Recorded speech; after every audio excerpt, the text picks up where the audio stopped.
savais ce que j'ai Simon arrivait, c'était commencé. Alors, bonne soirée tout le monde. Si en deux, non, c'est parce que si tout le monde vient, chacun va avoir son opinion, chacun va avoir ses suggestions, chacun peut jouer au prophète, chacun peut jouer au spécialiste. Puis je pense que actuellement, on joue un rôle que vous êtes donné là, et qui, je trouve un peu, en tout cas personnellement, je trouve ça déplacé. Parce que j'imagine que les personnes que vous avez discréditées tout à l'heure, là, les maires, les préfets, les maudits députés, les ministres, tout ça, la gang de crétins qu'on a élus, qui se sont présentés, qui n'ont pas fait leur job, qui n'ont pas mis leur culotte. Ces gens-là, quand même, se sont assis à un moment donné, puis ont étudié la situation, puis ont consulté des spécialistes, ils ont sorti des études. M. Caillé écrit à tort et à travers 56 chiffres, j'imagine que ça s'appuie sur quelque chose. Si on pose la question aux gens ici ce soir, quels sont ceux qui veulent aller au ciel? Tout le monde. C'est la même question que vous avez posée tout à l'heure. Quels sont ceux qui veulent une route à 4 voies pour traverser le parc? Il n'y a personne qui est contre ça.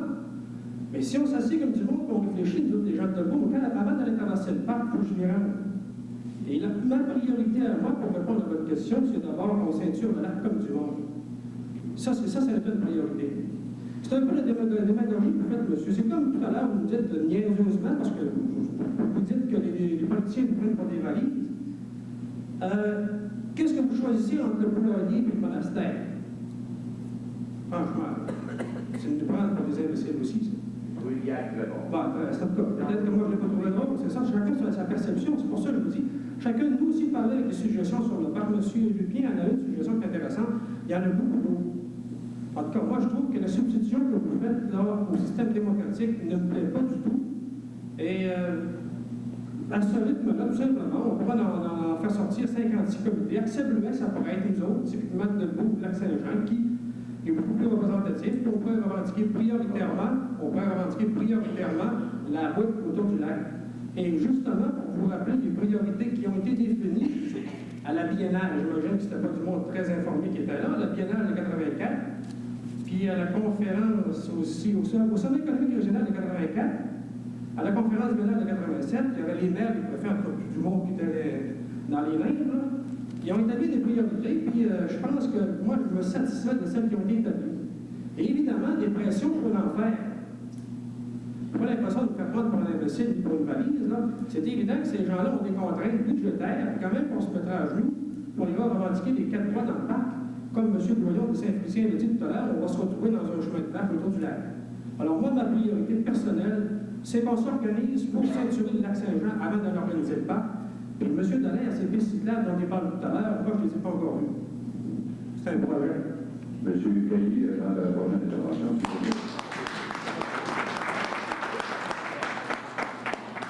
Vous parlez des amis tantôt, j'ai lu la proposition de la FPI, telle qu'ils l'ont formulée en Assemblée générale. D'accord? C'est un extrait et c'est leur perception à eux. Ça représente un bon nombre de travailleurs. Première chose. Deuxième point, il y avait une proposition sur la table de plaire ou de ne pas déplaire. C'est la proposition votée par les assises du Parti conservateur demandant à l'unanimité, ce n'est pas seulement les candidats conservateurs, mais 75 candidats, mais aussi les membres, les militants à Montréal. Ils ont dit oui, c'est une priorité, cette étude de faisabilité pour le parc. Là-dessus, les élections ont eu lieu. Là-dessus, 100 000 $ ont été déposés dans le fonds régional. On dit, peut-on le dépenser? Et actuellement, on nous dit non.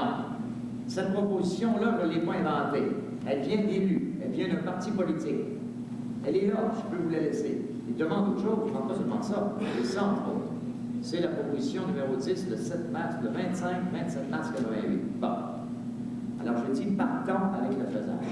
Le faisable est là. C'est la première proposition qui a été sur la table.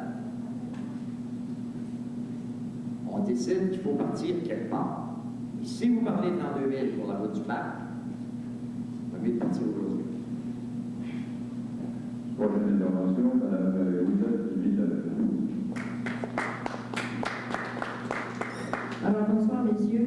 J'ai le goût de venir revendiquer parce que, vous savez, on sent un petit peu les gens dans la salle actuellement qui sont un petit peu sceptiques au projet. Et moi, personnellement, je les comprends. Parce que, vous savez, ça arrivait à maintes reprises que les gens du Saguenay ont demandé l'appui des gens du Lac-Saint-Jean, puis un coup qu'il y avait leur affaire, on était vite oubliés.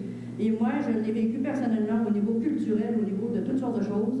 Puis on demande des subventions, mais les subventions arrêtent toutes à Chicoutimi. Alors on est un petit peu, je pense qu'on est un petit peu réceptif à ce moment-ci par rapport à ça.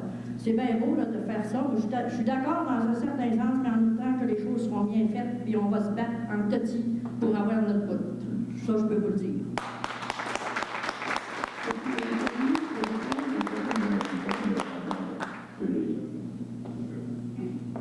Sur les routes, il y a des questions, il y a vraiment l'amélioration de la route Saint-Laurent de Lac-Saint-Jean, le tronçon point verdé sur la 169, l'autoroute Alma-Labbé.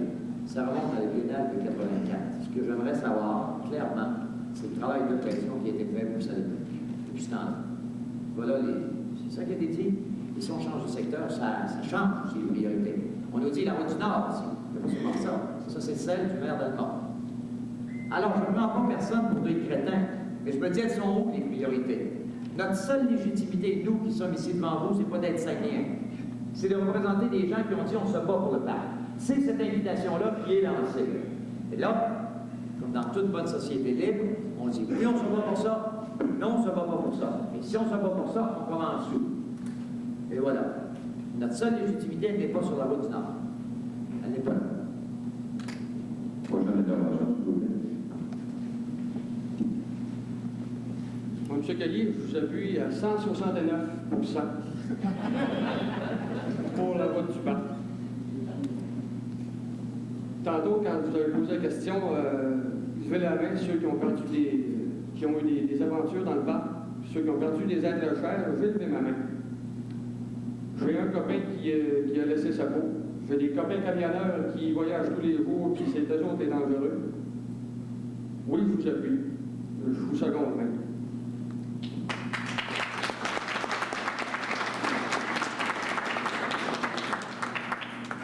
D'autres intervenants, s'il vous plaît. Relativement toujours au même dossier, Parc et Laurentides. Il y a des camionneurs dans ça? Pas l'idée. Camionneurs, ambulanciers et autres. J'ai dit camionneurs, c'est eux autres et dangereux, c'est pas ceux qui sont derrière leur volant, c'est surtout ce qu'il y a derrière eux. Monsieur, s'il vous plaît. Vous avez un plan de mémoire, votre nom, s'il vous plaît. Lorenzo La Montagne, Dolbeau. Monsieur Lamontagne. Moi, je me pose une question. Est-ce qu'on a du matériel pour les faire, les routes?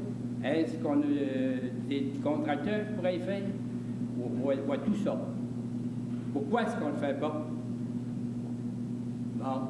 Pourquoi est-ce qu'on ne donne pas au gouvernement ces pouvoirs qu'il y avait? L'eau, c'est bon à boire, ça. Mais quand le tour de la ressource est pollué, ça devient que c'est pas grave. Ça fait qu'on libère nos responsables de ça.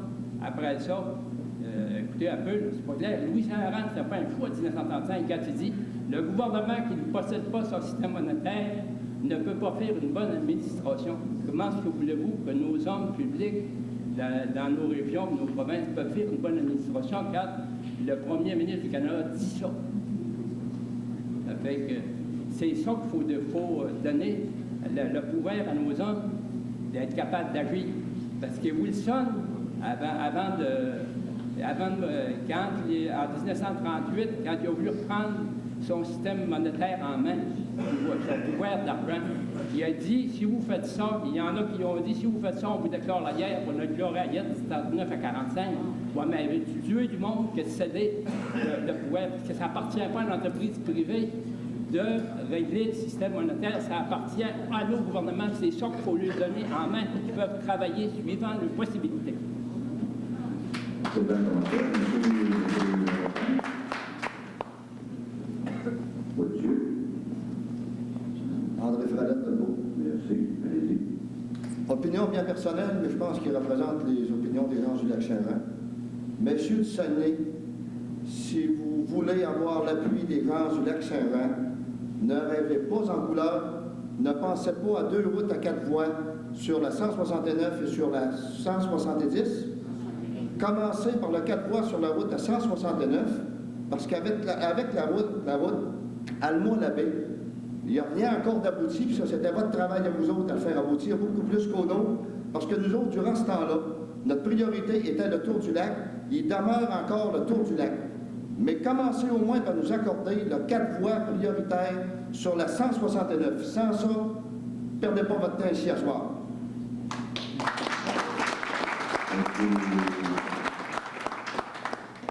Je voudrais souligner que les priorités établies par les instances officielles et légitimes datent de 84, certaines d'avant 84. Ces priorités-là sont presque toujours nées d'une région ou d'une autre qui demandait l'aide de l'autre.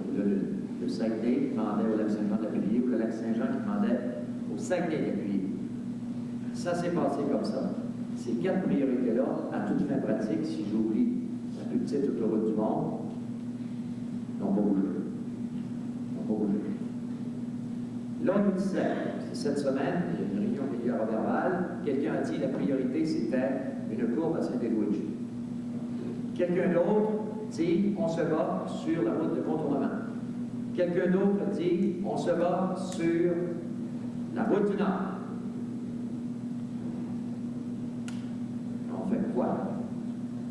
Moi, je vais vous dire très clairement, je sens le sentiment qui est ici, ce n'est pas un sentiment d'hostilité parce qu'on était bien reçus. Je le trouve singulièrement baveux d'être venu voir comme ça. Il faut être audacieux.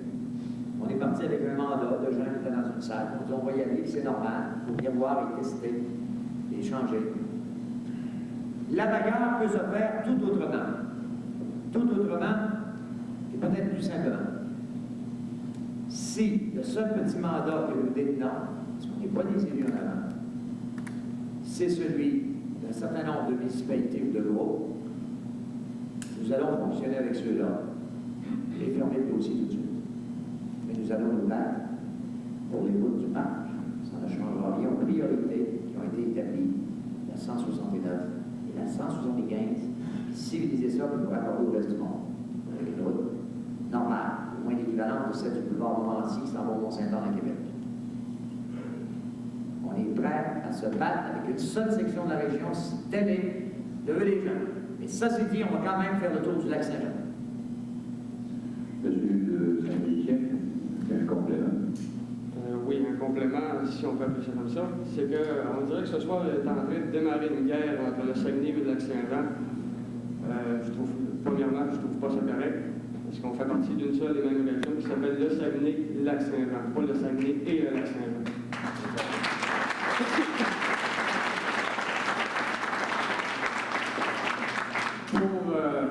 Pour la fameuse route du Nord, ben, c'est impossible d'y penser s'il n'y a pas une route à 4 voies dans le parc des Laurentides, il faut s'enlever ça de la tête.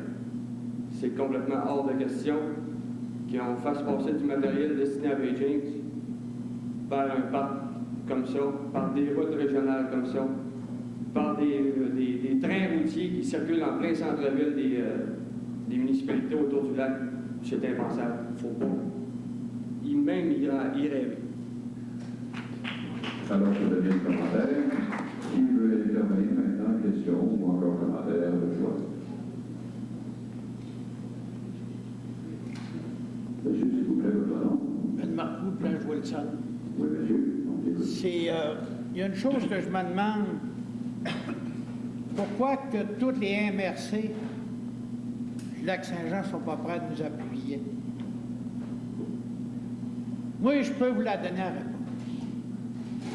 J'ai fait partie, je ne sais pas, il y en a qui se souviennent, du comité des plages des berges du Lac-Saint-Jean. On avait les MRC. On avait les riverains qu'on appelle. Les MRC, ils ont tous voté contre nous autres. Parce que l'ADCAN lui disait, si vous êtes pour nous autres, vous allez avoir ça, vous allez avoir ça, vous allez avoir ça. Le parc de Laurentides, la route 169, si on avait Antonio Talbot, si on avait Maurice Duplessis, aujourd'hui on l'arrête. Il n'y avait pas d'argent dans ce temps-là, puis ils l'ont fait la route. Aujourd'hui, il y a de l'argent, ils ne sont pas capables de le faire. Pourquoi c'est qu'il y a qui bloque? Côté, il est pareil comme la paillette. Il est bon chez les assurances, il est bon ici, il est bon tout ça. Côté Y, Charlebourg, puis après ça, nous autres, on aura la côte de poule. Le blanc, on va le manger, mais le noir, on le mangera pas, ça. Pensez-y comme il faut. Les gars de la MRC, dans la région du Lac-Saint-Jean, il faudrait qu'ils se réveillent. Puis arrêter de faire des petits partis pris, puis de se faire déporter après chaque assemblée qu'ils ont, puis prendre cet argent-là, puis mettre ça dans des affaires de route comme on veut faire, comme vous voulez faire. Puis il y a une chose que je vous demande aussi. Pour asseoir, arrêtons le mot Saguenay, disons l'évaluer avec le Saguenay.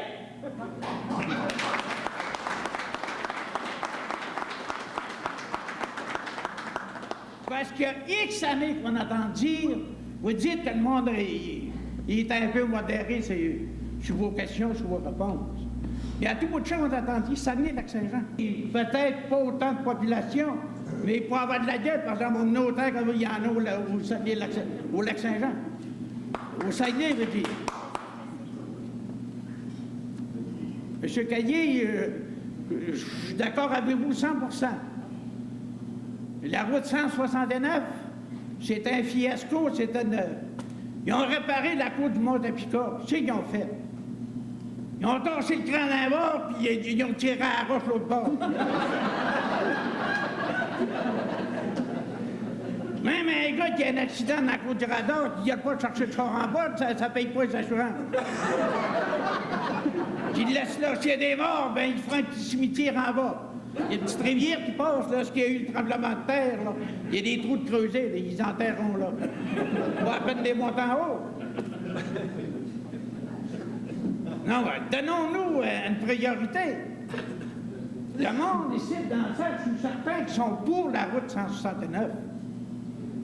Commençons par une route pour commencer, ensuite la deuxième viendra. Quand il est venu le temps du stade olympique à Montréal, ils sont pas venus demander au Boulevard puis aux Saguenayens c'est qu'ils pensaient de ça. Ils l'ont fait, hein? Ben nous autres, on n'ira pas demander à Montréal c'est qu'ils pensent du Lac-Saint-Jean puis du Saguenay.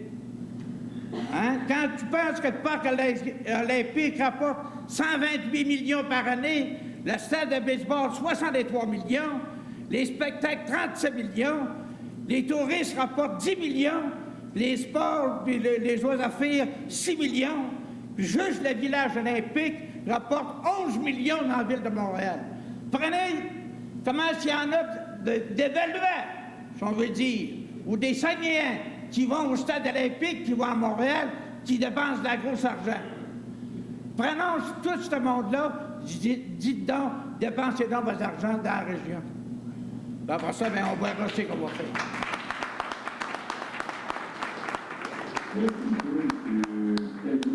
Dans le cadre d'une autre intervention sur Caillé.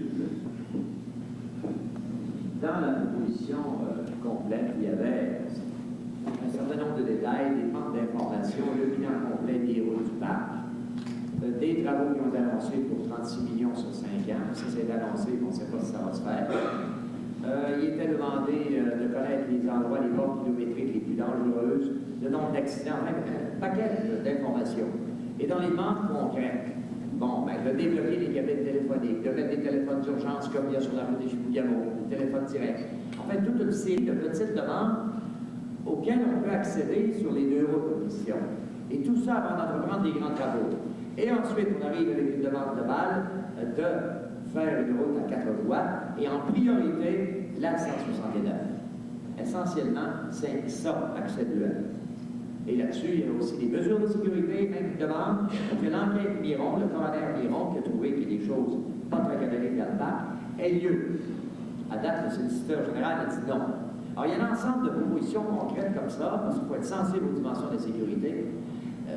Québec, ça sauverait une vie. Ça a commencé avec les mâchoires de vie. Tout ce que le ministre nous a dit, c'est que c'était inadmissible. Sauf qu'on ne trouve pas encore la tuyauterie pour nous donner les mâchoires de vie. Alors, tout ça fait partie du folklore du parc. Et c'est à la fin que nous disons, mettez en branle maintenant le processus de connaître les coûts d'une telle route, OK? Et ensuite, on dit qu'il va commencer par la 169. Mais c'est sûr aussi qu'il y a un bout tragique à ce tournant qui doit être complété. Bon, Monsieur Caillé, je me pose la question si aussi on ne travaillerait pas la demande de remettre au ministère des Transports l'entretien de la route 169 à aller jusqu'à la jonction de la route 175 qui appartient maintenant à un contracteur. Donc, nous n'avons pas le même service. Et ça, c'est évident, c'est désastreux, parce que vous savez que le ministère des Transports donne un service incomparable à n'importe quel contracteur. Merci.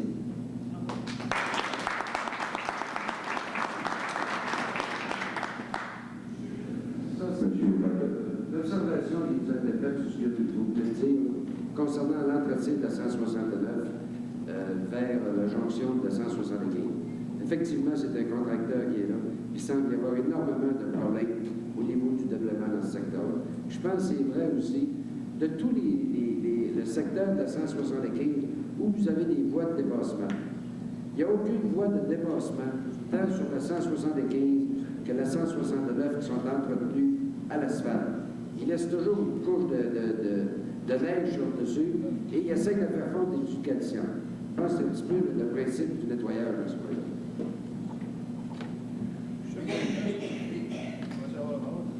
Il y avait M. Michel. Maintenant, peut-être pour expliquer, j'ai l'impression que ça fait peur un petit peu. Le président précise qu'il n'y a pas de rencontre pour professionnels. J'aimerais peut-être qu'on demande à M. Paquette d'expliquer un peu comment ça fonctionne, en fait, le déroulement et surtout la fréquence qui est là-bas. Je voudrais qu'on remercie M. Régis de Prénom pour ceux de celles qui ne seraient pas, je vais dire qu'il est de l'eau. Alors, ça complète les deux postes qui étaient en fait disponibles pour le secteur ici. Sur le président peut-être Gilles Paquet, quelques précisions, et en terminant avec M. Kelly. Je demanderai aux deux personnes qui se sont volontairement. Soyez assurés d'une chose. C'est la première Adolfo, mais ce n'est certainement pas la dernière Adolfo. Je suis persuadé que d'ici très peu de temps, je mettrai quasiment ma tête